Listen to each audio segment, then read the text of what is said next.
迫不及待沉睡中醒来，故事从这里揭开，感受着呼吸越变越暖，安静到澎湃，奇迹般的力量，想拥抱你的心跳，牵你双手，看世界那么缤纷，等你探索。当生命有了呼唤，期盼未来，换我迫不及待，要在你生命中陪伴。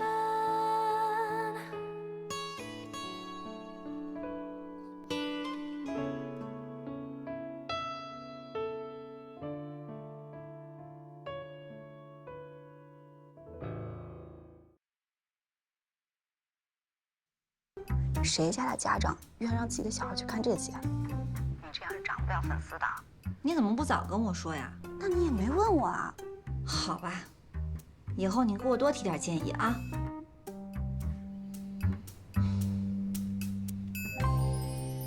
平台说我们的直播涉及是敏感词汇，我说我们是医学科普直播，他们说经过审查之后会给我们解封的，但下次直播的时候还是要考虑小孩子。我这还真没注意，竟然有这回事儿。那我们是妇产科的科普，那避免不了这些呀。那么多医学词汇都不能说的话，那我们还科普什么呀？你先别着急，我帮你想想办法。科普这种事儿，本来就是要大众化，光说医学名词什么的，普通人也记不住。比如说那根管子，代替。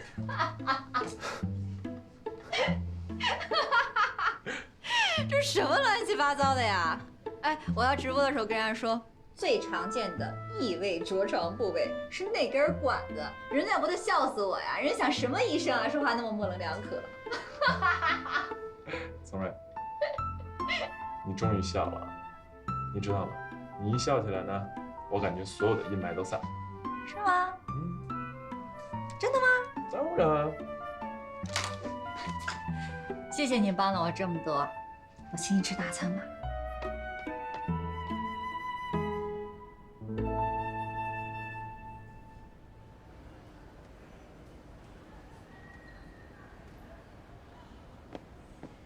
喂，干什么呢？咱妇产科这么闲啊，还有功夫发呆？护士长，刚接生完累了，歇会儿。你还没回家呢？这医院里刚开完会，马上要进行新一轮的技能检查，咱们要好好准备检查和考试了。一个护士的成长之路就是日日考、月月考、年年考，这样啊，你们才能成为理论和经验都合格的护士。我以为护士长当得挺风光的，没想到也那么烦。哪那么容易？今天俩病区护士长争执，就是为了进修护士的分配问题。我知道大家都缺人，那我也没办法呀。大家都是为了工作，你还不能说是谁不对。闹心，太闹心了。护士长，你说我们助产士是不是特别没有希望啊？干着医生的活，编制在护士，工资、待遇都涨不上去，还没有什么上升空间。医生可以升主治、副主任、主任，我们呢？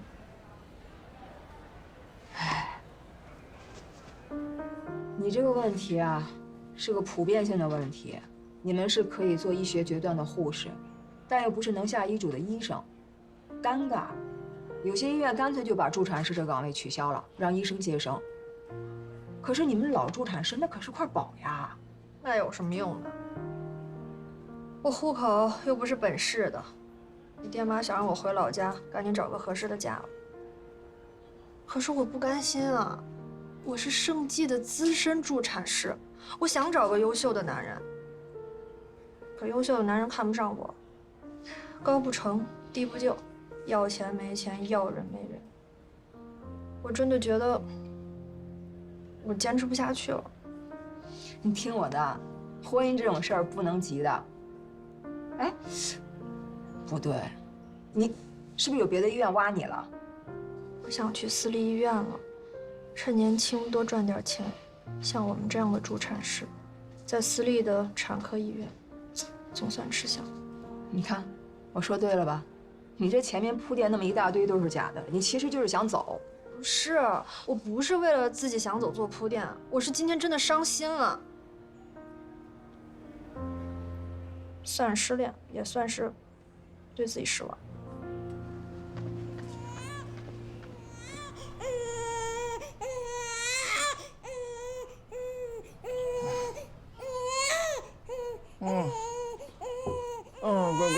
乖，不哭了啊！不哭了，不哭了。别哭啊！不哭。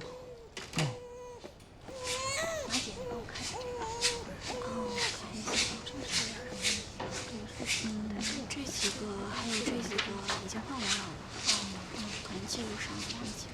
我看一下，这些字放心。行。我先走了。啊？怎么了？宝宝闹了？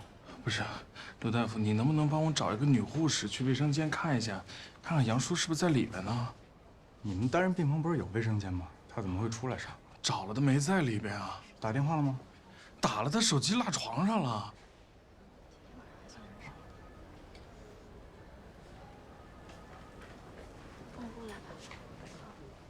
哎，师姐，杨叔不见了，我怀疑他抑郁症发作了。你对住院部的楼比较熟，麻烦你跟她老公一层一层往上找，尤其注意开放式的阳台和露台。我一层一层往下找，去院外的马路边也看看。好，他在护士站等你啊。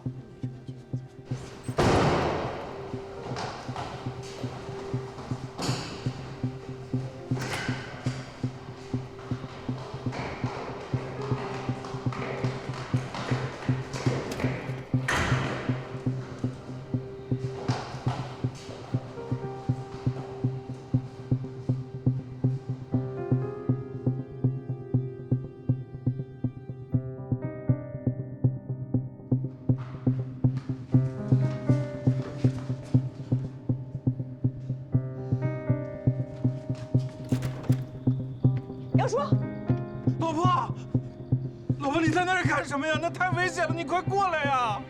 我带着孩子过来看你了啊！这风太大了，你快跟我回去，好不好？不要哭了，宝宝，不要哭了。不哭了。妈妈没有用，妈妈没有奶，这么长时间，妈妈都没能给你一口奶喝。我知道你恨妈妈，我根本不配做你的妈妈。不会的，孩子不会恨你的，孩子只会爱他的妈妈。啊，你听话，你跟我回去吧，好不好？他状态不太对，你先别靠近他。你先让孩子别哭了，你把孩子带到后面去，让孩子别哭了。不哭了，宝宝，不哭了呀！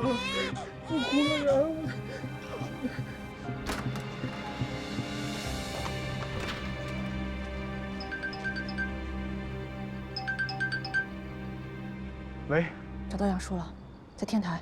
你在哪？我在楼下呢。楼下。你抬头能看到吗？看到了。杨叔的状态不太对，欧阳抱着孩子要接近他，他就往后退，太危险了，我们现在都不敢动，怎么办？我马上上来。你看免提，我跟他说。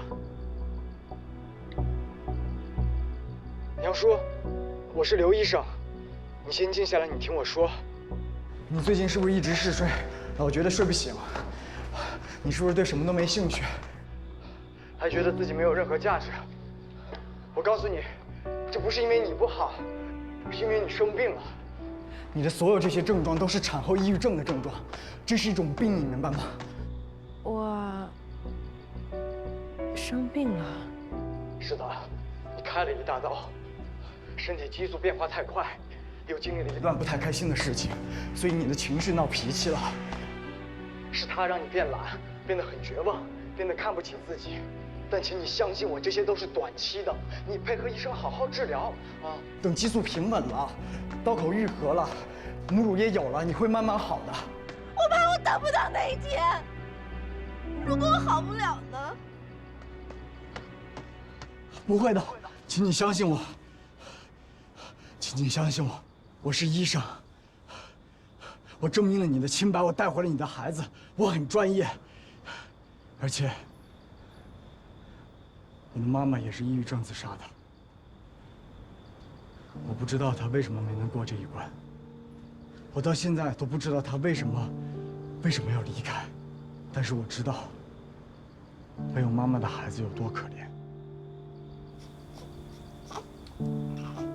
我很小就被送到国外，寄住在亲戚家。我每年冬天都会不停地感冒发烧。后来我才知道，其他中国孩子的妈妈会给他们准备秋裤。我没有妈妈，天气再冷，我都只有一条单裤。我学习成绩一直很好，经常有机会上台领奖。但是我的妈妈从来不会出现在台下，为我鼓掌。我的同桌是一个总考倒数第1的白人男孩，他总是欺负我。有一次，他从倒数第1考到了倒数第2，他妈妈抱住他，骄傲地说：“孩子，你太棒了，妈妈为你骄傲。”可是我从小到大拿了那么多第1名。我的妈妈从来没有对我说过这句话。从专业上，请你相信我这个医生的判断，你会好的。从情感上，请你相信我这个儿子的话，我一生都得不到我妈妈的宠爱，我一生都会难过，都会耿耿于怀。杨叔，请你过去抱抱你的孩子，你问问你自己，还能不能坚持一段时间？产后抑郁症一般只会持续3到6个月。请你给我打个赌，用这段时间来换取你儿子一生的幸福，可以吗？我不知道，我不知道我能不能坚持下去。你能，你真的能。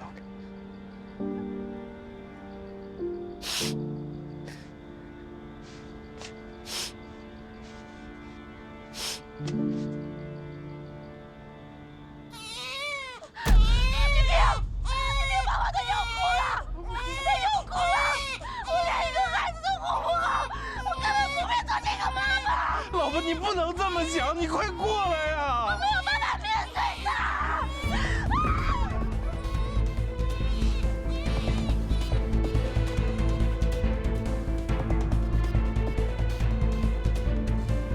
使劲儿，坚持住啊！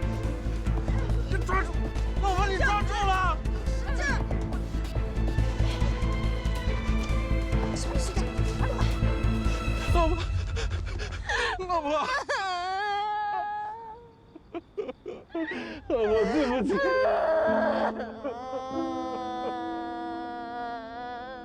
对不起，老婆，我保证我以后一定会对你好。对不起，老婆。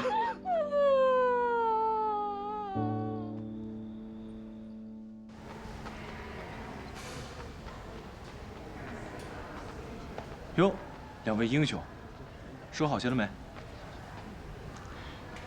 他的手拉杨叔的时候撞到了栏杆上，轻微骨折，估计得10天半个月才能好。我是擦伤，过2天就好。他情绪怎么样？不好。医院里又是嘉奖又是表扬的，一直没效果。怪不得刚才不理我。再这样下去，我担心他也抑郁症。盯紧一点，啊。嗯，放心吧。我先过去了。跳楼的那位患者今天出院。快去吧。刘医生。实在太抱歉了，我一时冲动，结果我这擦破点皮，你却伤成这样。今天要好好吃药吗？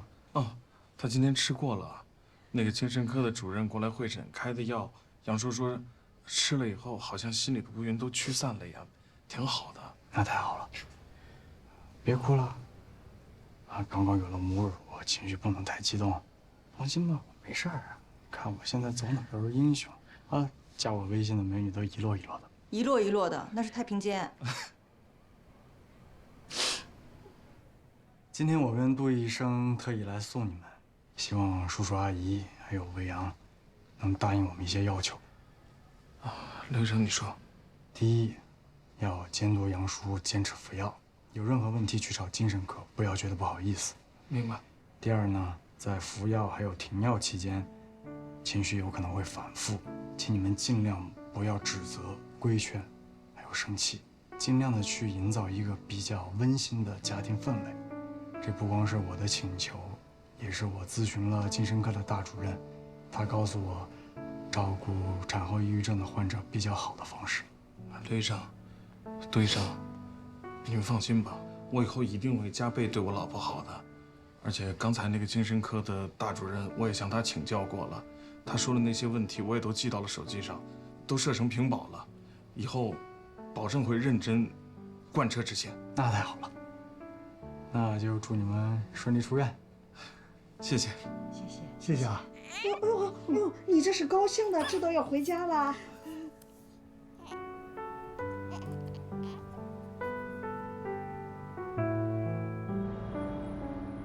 以后天台就上不来了。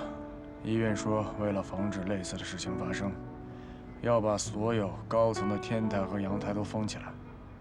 以后想溜上来喘口气儿都不行了。医院是没办法，这个地方承载着太多的绝望和痛苦。一旦有患者出事，家属就会追究医院的责任，而从不去反省自己到底做了什么。没想到我来这里短短几个月，就发生了这么多事情。明天就是我妈妈的忌日了。那你请个假吧。我可能要请很长一段时间的假。也对，你这个伤势是要好好养养了，别到处蹦跶了。最近，我心里一直在模拟我6岁的时候，我妈妈的心理状态。我在记忆里不断地搜索关于她所有的细节。我在想，我当时应该可以做点什么，让她可以产生留在这个世界的想法和兴趣。我满脑子都在演练这些情景，一直挥之不去。所以，我觉得我可能还是离开比较好。我想回我导师的实验室了。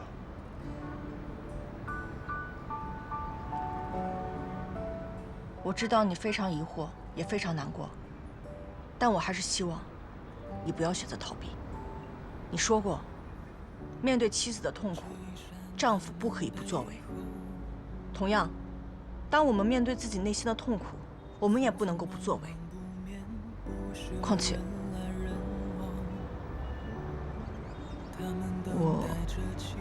你什么？你想让我留下来？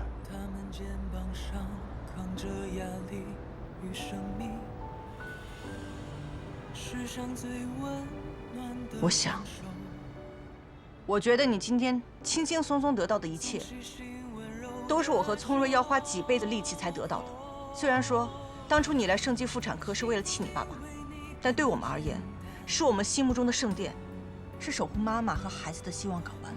你应该珍惜，就算不珍惜，也不要拿这种随便的态度来玷污它。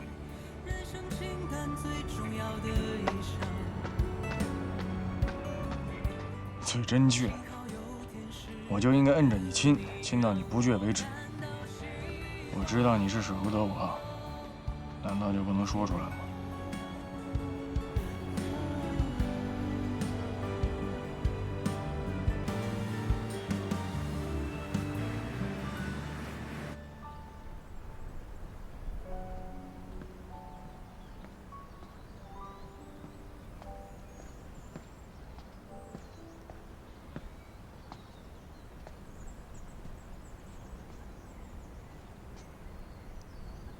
啊，我来看你了。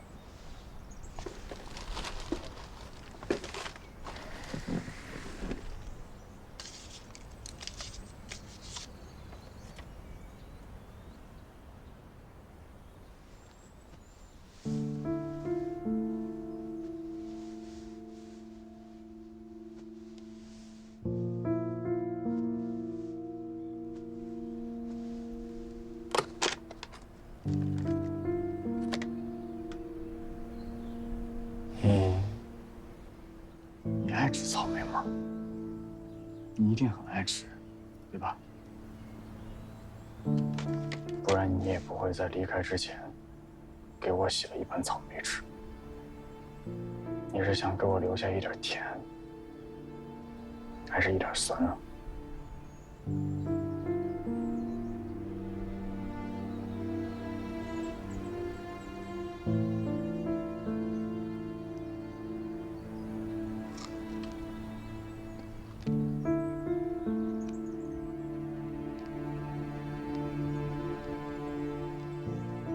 20年没吃草莓了，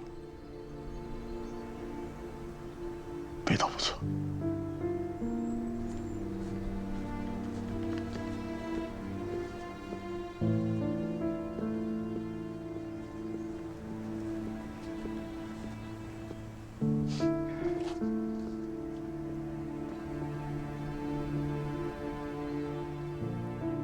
你妈妈喜欢芍药，不喜欢菊花。 是吗？可惜他没有机会亲口告诉我。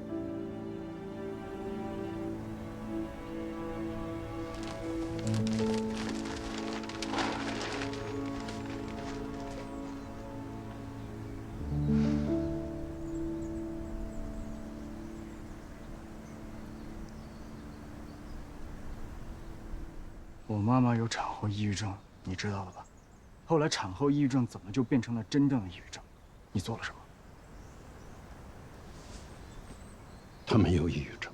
我看了她的病历，整整6年，她都在遭受抑郁症的折磨。她产后伤口反复感染，你有没有好好照顾她？她不断的请病假，我记得她经常一个人带着我在家里。她在遭受病痛折磨的时候，你在干什么？忙着往上爬吗？她病了6年。 你从主治到副主任到主任，像坐火箭一样往上升。而他呢，一个人在抑郁症里挣扎，还要照顾我。你还说他没有抑郁症，你在为自己的失职开脱吗？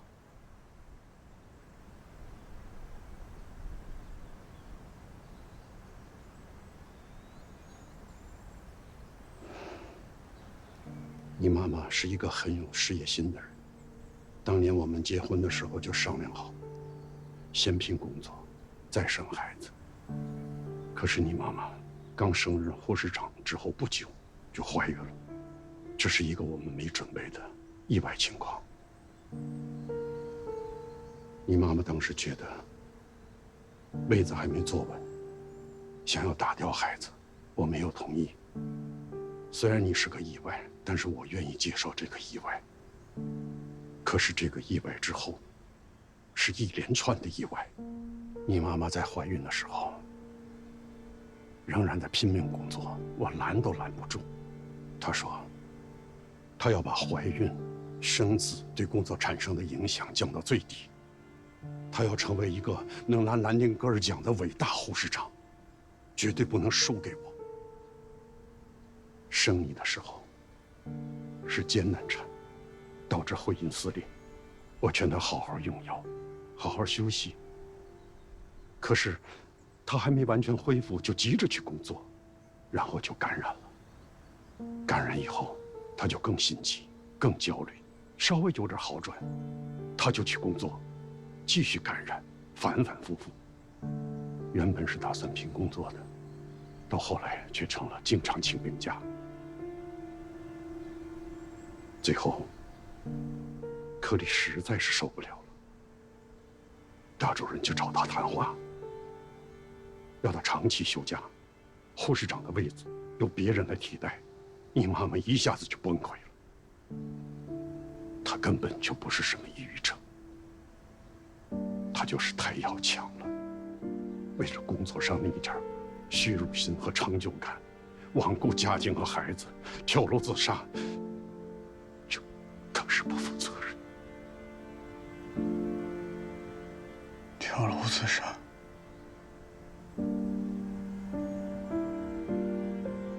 所以他失踪那天是跳楼了吗？当年唯一清醒的是是没让你亲眼看到你妈妈跳楼。如果被你看见了，那将是你一生躲不掉的阴影。我真的没想到，你身为一个医生，居然把我妈的病归咎于要强和不负责任。如果当时你呢，放下你的偏见，用心的去理解她，去重视她的情绪变化，她根本不可能成为真正的抑郁症。什么抑郁症？她就是因为太要强了，钻牛角尖儿，所以她想不开。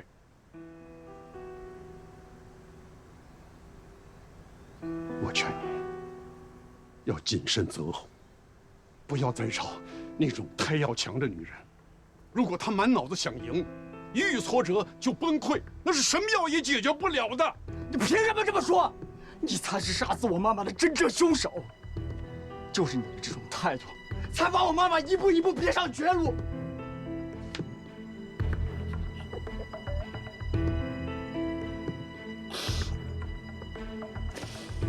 刘振华，从今往后，我永远不会再叫你爸爸，我的生活也永远不需要你插手。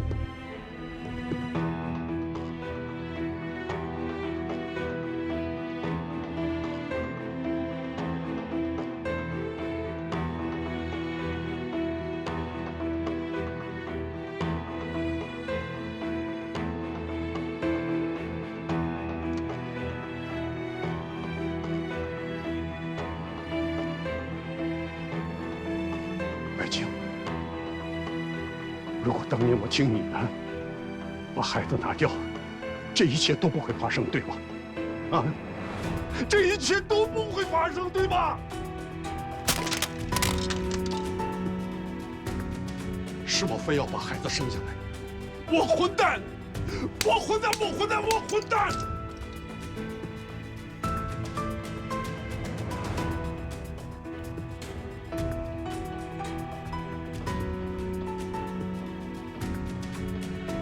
白浅，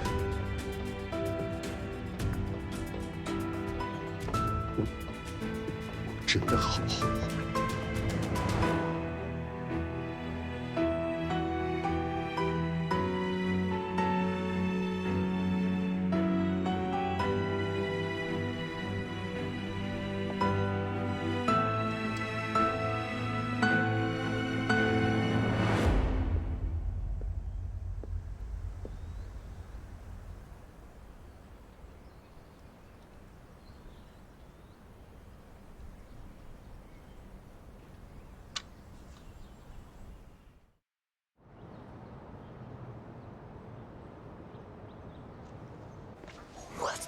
天哪，这个事儿也太刺激了！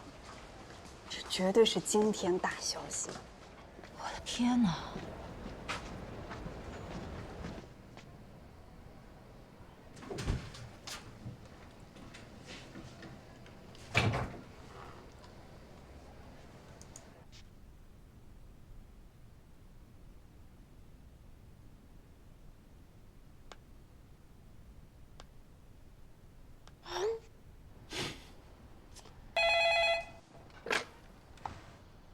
喂，哎，我是田山。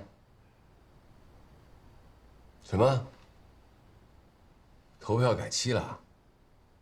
为什么呀？哦，突发事件。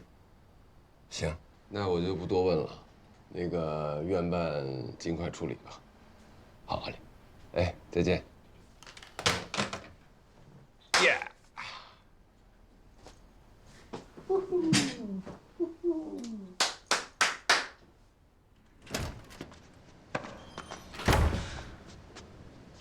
刘念白，你这是颠倒黑白。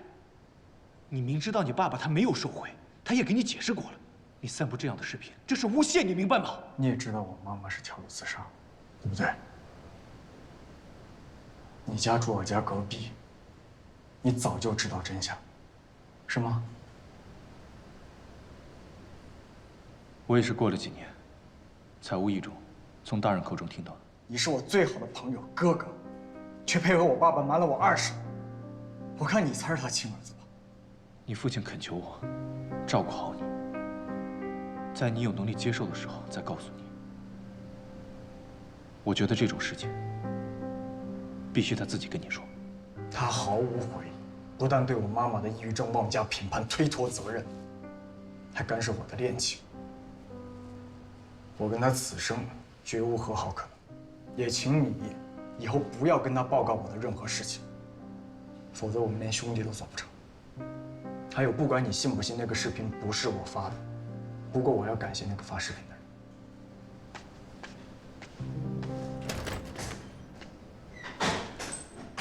恭喜你中彩了！我没买彩票啊。你即将成为一个大网红的负责医生。哪个大网红啊？搞笑舞后天使娜梅，没听说过呀。你说就你这样还做短视频博主呢？连网红 Top One 你都不知道？做短视频博主那是被田主任逼上梁山的。你以为我还真想做？天使娜梅的关注度可是排名前3哦。这么厉害啊？为什么呀？她擅长什么？ 你看看啊，人长得漂亮，跳舞水平也高，但是呢，她街舞里又融入了搞笑的元素，大家就觉得又酷又好笑。很难见到这种长得漂亮又没有偶像包袱的短视频博主，让人看了就想笑。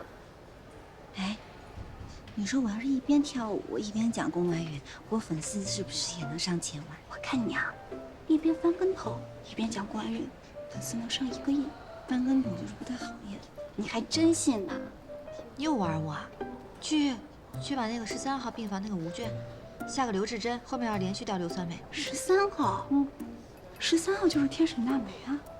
哦，她的真名就叫吴娟啊。怎么这么土？他俩是一个人啊？那个就是他呀？对呀。天哪，滤镜太可怕了，完全看不出来啊！你赶紧的，3查8对，不要3查8卦。等等，我先看看。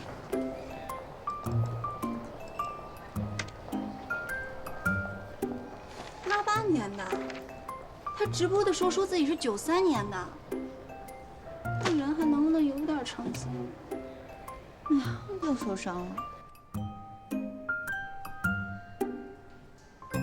媳妇儿啊，大夫让你搁这躺着，咱就挺几个月呗，钱又不是没有，你这么拼干啥呀？一天不直播，网友就嚷嚷说你膨胀。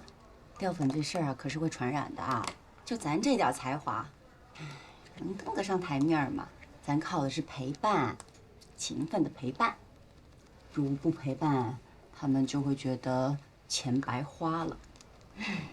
所以我不能停，我要顺产，生完宝宝就直播，这叫做网红的职业操守，懂吗？我懂，话是这么说，这我不是心疼你吗？没事儿，换衣服去。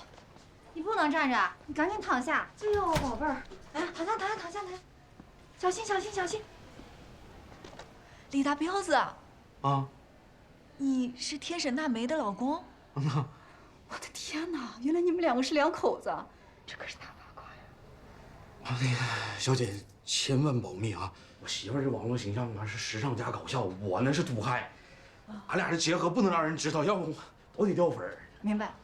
我绝对保密啊，放心。来，娜梅，我来给你放个刘志珍。吴娟是吗？啊。您现在孕周呢是30周，但是您的宫颈管呢只剩下不到1厘米了，所以你现在能平躺还是平躺，不要直立。我有个粉丝说，宫颈短的可以做宫颈环扎，那是针对早期的。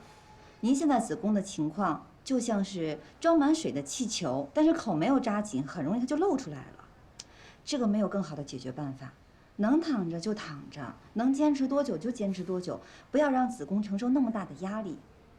所以说呢，这30周的早产儿在我们医院存活率也是很高的，但是宝宝还是在妈妈的子宫里面长大才是最自然的。我除了直播的时候都是躺着。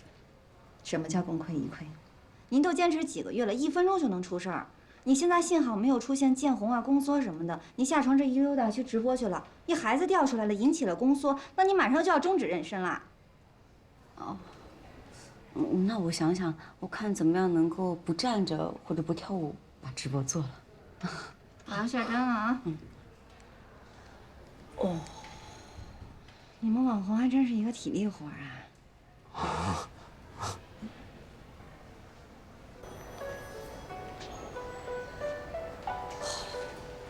这一面跳舞，还要跟粉丝互动，还得讲笑话，这也太难了吧？哎，田主任，对不起，对不起，对不起。没事。也看网红呢。啊，对。哎，您怎么来病房了？林伟说有几个复杂的病例，我一起过来看一下。你说，这病人我也不认识，了解了解。你看看，现在这有粉丝就是公众人物，明星也挺好当的。你怎么样？粉丝多少？有10几万？我照10几万，还差一点儿。那也不错了，见效挺快的。具体有多少？16个。多少？16个。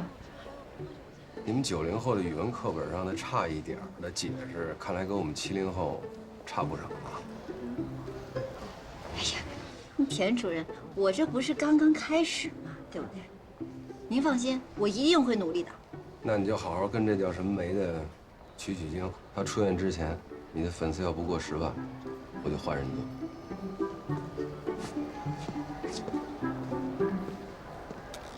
老公啊，我发到了全家亲戚，外加我所有的亲朋好友，总共才凑够了16个。我上哪找10万亲戚去？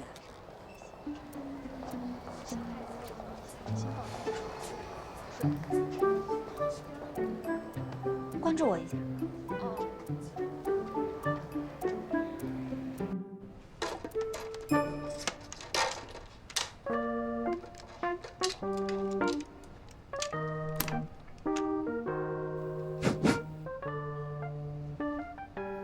Hello， 大家好，我是你们的天使娜梅。今天我已经来到了医院，准备迎接我的宝宝的到来。哎呀，过去几个月里面，我都一直给你们跳舞，是不是很感动？但是今天医生告诉我，不可以了。所以，今天我就跟你们聊聊天。你们有什么问题也可以问我，一定好好给你们解答。大梅，预产期还有几天啊？预产期啊，还早着呢。但是因为我个人一些天生小小的问题，需要卧床等着宝宝再长足几周足月。啊，喜欢看我跳舞的粉丝们可能需要再等等喽。身体太虚了吧，胎儿不稳。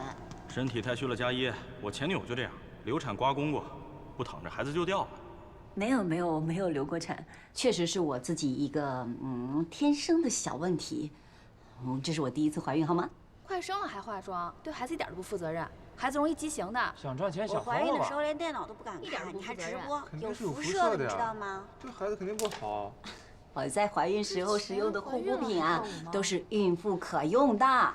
因为呢，在怀孕期间，身体雌性激素的变化会导致准妈妈的皮肤也会发生较大的变化，会变得比较敏感啊、脆弱啊。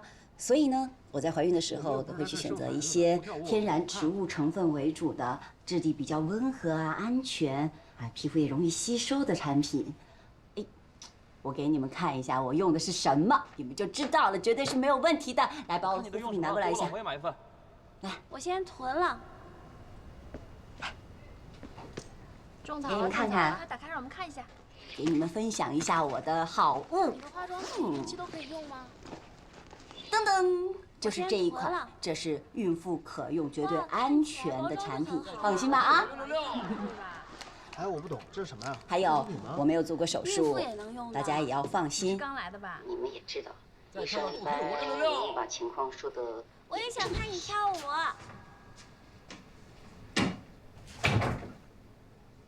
干什么呢？天使娜梅的直播，你看有些网友说话真的好奇怪啊。他说医生让他卧床，下面就有人说他身体虚，有说他怀孕化妆的，还有人说他不负责任，要把孩子辐射畸形的，还有人说医生言过其实，气死我了！我跟他在网上对骂。哎呀，这网上的事何必这么认真呢？都是些闲的没事干的人。我才发现有那么多人对妇产科的常识是一无所知，一张嘴全是偏见和伪科学。你看啊，还有个挑事儿的，说他一定是情感史丰富导致的宫颈糜烂。这都什么年代还有人相信这种话？这宫颈糜烂压根儿就不是病啊！我看看，我直播经过医院和医生同意的。这帮网红啊，基本上都被粉丝给绑架了。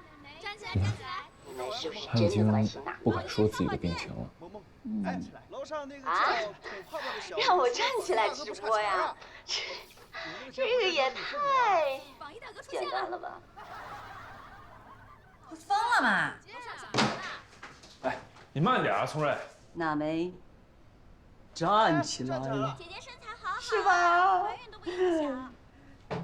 跳舞那就不行了，给你比个心，掌声在哪里呢？躺下！谁啊？你这样孩子会很危险的，你不要拿孩子来赌气，好不好？小姐姐真好看。嗨，就是这个医院的科室，拜托我带一下吴医生的科普账号。你怎么刷了10个跑车啊？而且我在一个单人的地方才能开直播的。退休了，那我们今天的直播就播到这里吧，我们明天见哦，宝宝们，爱你们。多少啊？哎呦，你赶紧躺下！你真行，你让你看着他，让你看着。哎呀，我说不了他，我没事。先上床，先上床。没事吧？你没有不舒服吧？没有没有。对不起，我刚才声音呢是大了点，但是我真的很急。你这种先天性的宫颈短，幸好早就在圣济医院建档，并且小心监护，要不然很容易流产的。您看，你都坚持到30周了，为什么不坚持下去呢？还有啊，这些网友说话都太恶毒了，要不然以后就别直播了，会影响你的。没事儿，我早就已经习惯了，而且网上的那些人也不是真坏，他们只是找一个渠道发泄发泄而已。而再说了，给他们快乐是我的职责，如果我不能给他们快乐，我们也挣不了那么多钱呀，是不是？你内心也太强大了，看来当网红都不是一般人啊。那咋整啊？你要是在乎我，那能把你气死。咱有时候就当看不见呗。哼，那看来是我多虑了。但是你以后千万不能乱动了，知道吗？谢谢你，吴医生。有什么情况再来找我啊。好。是。看好了啊。拜拜。不让我动，听见了吗？